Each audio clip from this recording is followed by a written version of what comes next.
Dr. Alfonso Garsia, Cervical, posterior, foraminotomy z Mexico. Hello, everyone. My name is Dr. Alfonso Garsia. I'm from Tijuana, Mexico, and I want to thank the organizing committee for having me. I will be recording my talk because I won't be able to attend the live transmission of this talk. Thank you. So today I'm going to talk of posterior cervical foraminotomy. This is my disclosure. And we're going to see case examples for a posterior endoscopic cervical disectomy and the cervical endoscopic unilateral laminotomy for bilateral decompression. So first of all, I would like to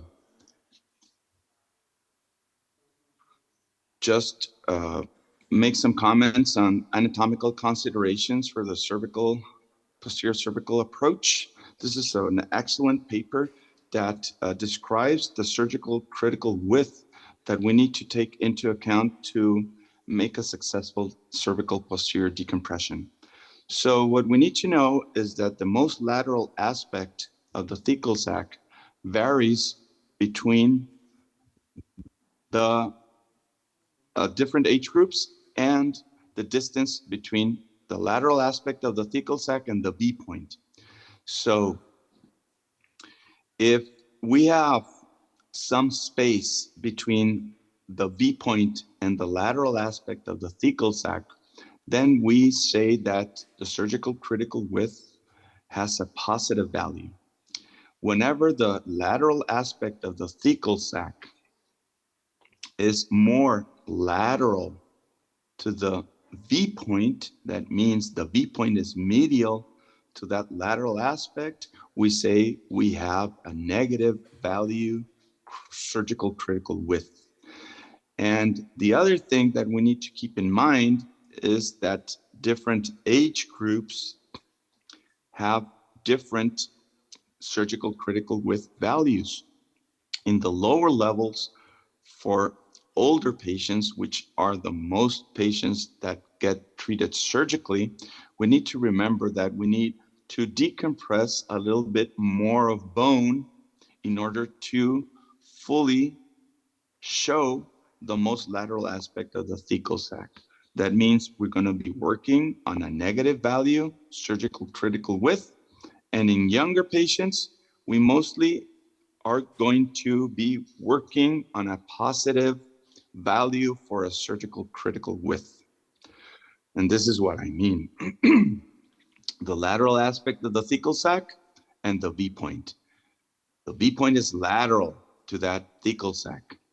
And when the exiting nerve root is lateral to the V point, meaning the V point is medial, then we have a negative surgical critical width. So in the elderly, in the same levels, we usually experience either a neutral or a negative value for surgical critical width. The other thing we need to keep in mind is that we need to know the instruments we're going to be working with. We need to know the measurements, we need to know the width, we need to know the width of the working channel, we need to know the working length of the scope and the angle of the lens.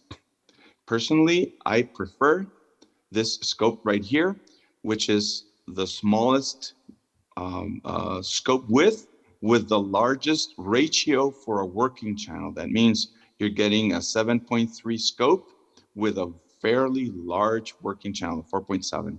Some surgeons like to use a larger scope with obviously larger working channels so you can do a faster procedure.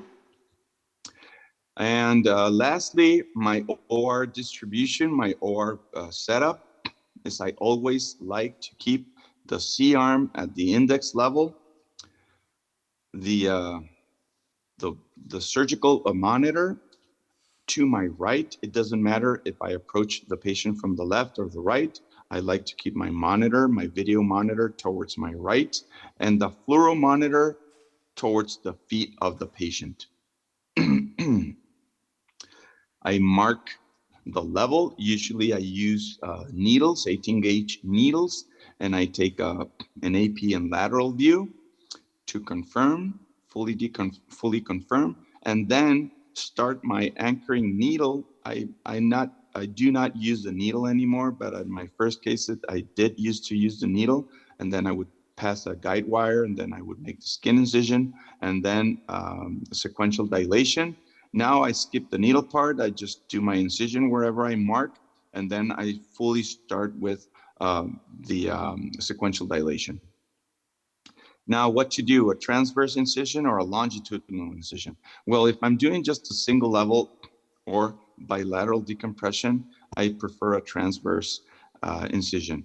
If I need to do more than 3 level decompression on single side or more than 3 level decompression on bilateral part of the cervical spine, I prefer a longitudinal skin incision. Doesn't mean that underneath that skin incision, I'm going to incise the fascia in the same manner. I usually incise the fascia in an oblique manner. Why use an oblique incision on the fascia? Because I want to follow the muscle fibers in order to create less bleeding while I'm approaching. The cleaner your approach, the faster you will go. The other thing to remember is that the deep cervical fascia, which is this one, it's more thicker than the superficial. When you incise the deep surgical fascia, be careful because you might inadvertently insert instruments into the interlaminar space, and that will create severe complications. So just keep aware of how the muscle fibers go and try to follow the direction of the muscle fibers in order to promote less and less bleeding. So step number 5, you do sequential dilation followed by cannula placement and then scope placement. So the first thing you need to expose and identify is that V point, and you do that by removing some of the muscle tissue you first experience, and then by using the RF probe, you can very easily dissect and expose those margins. So if you're just doing a single side, single level posterior endoscopic laminar foraminotomy, you need to make a fairly large 6 to 8 millimeter bony decompression, bone removal, in order to expose the most lateral aspect of the thecal sac and fully decompress the exiting nerve root. If you want to augment that, that exposure and go and decompress bilaterally, you just need to augment your bony dissection and bony removal to be able to go to the other side. You need to remember that the facets have this distribution, this anatomical distribution, and just inferior to that or anterior to that, you have the exiting nerve root. So how to augment your initial exposure, your initial approach is through resection or partially resecting the most medial aspect of that pedicle. This green shadow right here is your safe spot. You don't need to go more lateral of that pedicle line in order to fully take advantage of your posterior approach. And lastly, you need to document and record your fully decompressed exiting nerve root, the pedicle, and control bleeding. So we're going to go through with 3 case examples. First example is cervical posterior endoscopy to remove right side C6, C7 disc herniation. This is one of my first cases. I operated on this patient 7 years ago. I follow up on her and she's doing great, asymptomatic until now. So first of all, you start by dissecting, exposing bone marks in order to identify the V spot, and you start removing bone from the inferior margin of the upper lamina. I like to leave a very thin anterior cortical bone from the lamina, and then expose the intact yellow ligament in the middle, and then identify the upper part of the lower lamina. I feel safe using the Kerrison rongeurs. This is yellow ligament, intact. It serves as a protecting sheath. And now I start working at the upper margin of the lower lamina. And I also leave a very thin eggshell cortical bone from that lamina. And as you can see, the yellow ligament in the upper part of that lower lamina, its attachment is very shy. So once you start removing bone, the yellow ligament will detach very easily. I'm working close to the pedicle, removing the disc fragments there. This is the nerve axilla. This is the exiting nerve. So as you can see, we don't need to retract that nerve. I'm easily placing my disc rongeur and easily removing those disc fragments. So now I document the fully decompressed exiting nerve root. This is the medial part of the pedicle, and that's the end of it.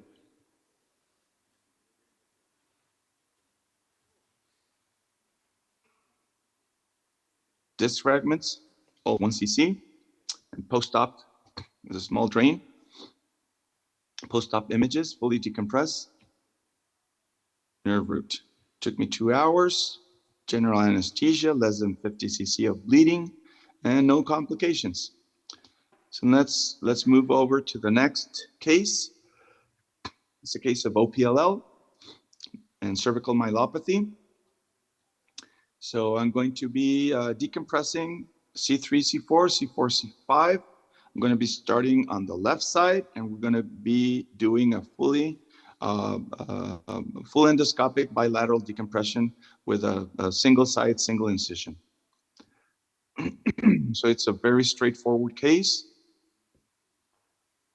2 levels of compression. This is just to showcase the anatomy we're going to be expecting.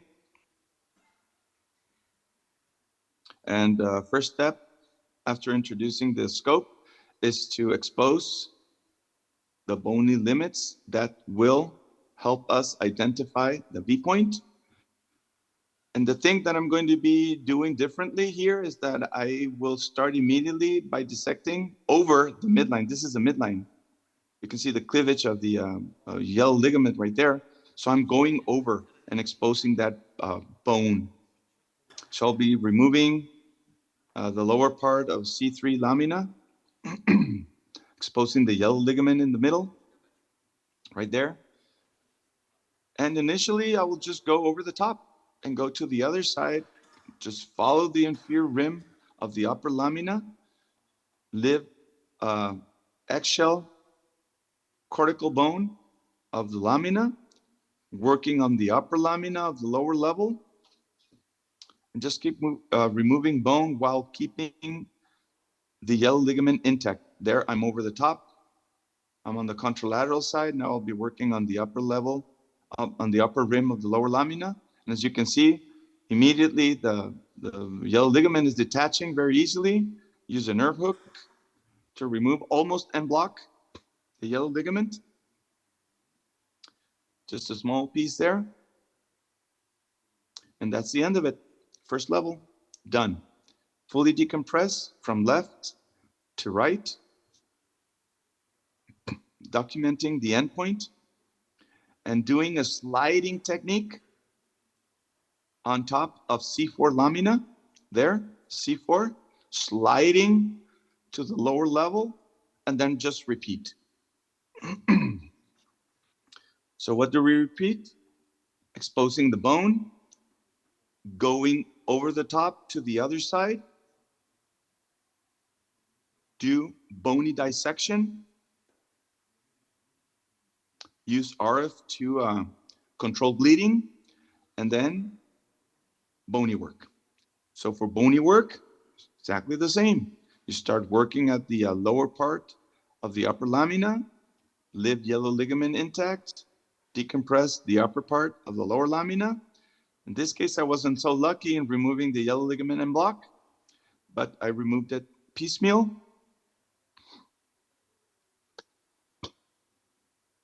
And now, fully decompressed, C4-5 level. And now you will see what's left of C4 lamina right there in the middle. There, C4 lamina. 2-level decompression, bilateral decompression, 1 small skin incision. Last case, so right side C6, C7, and C7T1. On C7T1, we're going to see the pre-op images. This is C6, C7. We just need to decompress that foramen. And on C7T1, the patient had a small osteophyte. So the surgical plan is to start at the lower level, C7T1, with a posterior foraminotomy, a partial T1 pediculotomy, and then removal of the osteophyte. So that's the anatomy we're going to be working at, and then go one level up to decompress, just deroof, C6, C7. This is marking the level. After a sequential dilation, I introduce the cannula and the scope at C7 T1 level. And this is the some of the muscle attachments that are still there, using the RF to expose bony landmarks to identify the V point, C7 T1.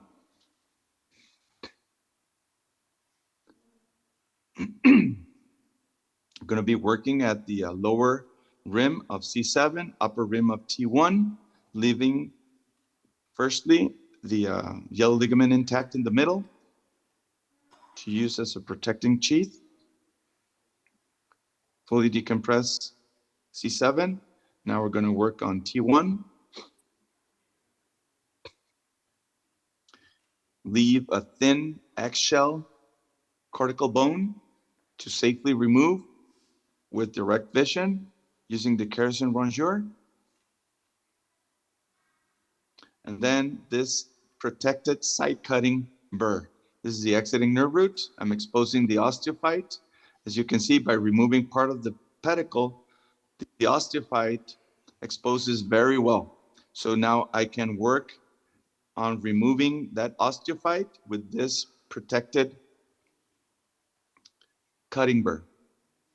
Fully decompress, exiting nerve root. Done. 1 level done, 1 more to go. I needed to make another incision because C6, C7 was too far away to access with the same incision from a sliding technique. So I made just 1 more incision, no problem. And just repeat the same steps. Expose your bony landmarks, C6, C7, V spot. There we go. Start on your bony work. Leave intact flavum, eggshell bone removal there, very transparent cortical bone, using the Kerrison very safely. And on this level, I don't need to do any more work, just deroof, remove the roof using the protected side cutting burr and just fully decompress that exiting nerve root. And we're done. I'm working close to the pedicle. Sorry for my cough. There, this is the pedicle. Mobilizing the exiting nerve root. There. And fully decompress exiting nerve root. And that's the end. So in conclusion, this is not a new technique. You need a little bit more experience, especially with instrument handling. It is reported with very low complication rate, low hospital stay, and minimum bleeding, and very conservative because it has minimal aggression to healthy tissue. Thank you very much. Дякуємо за чудову презентацію.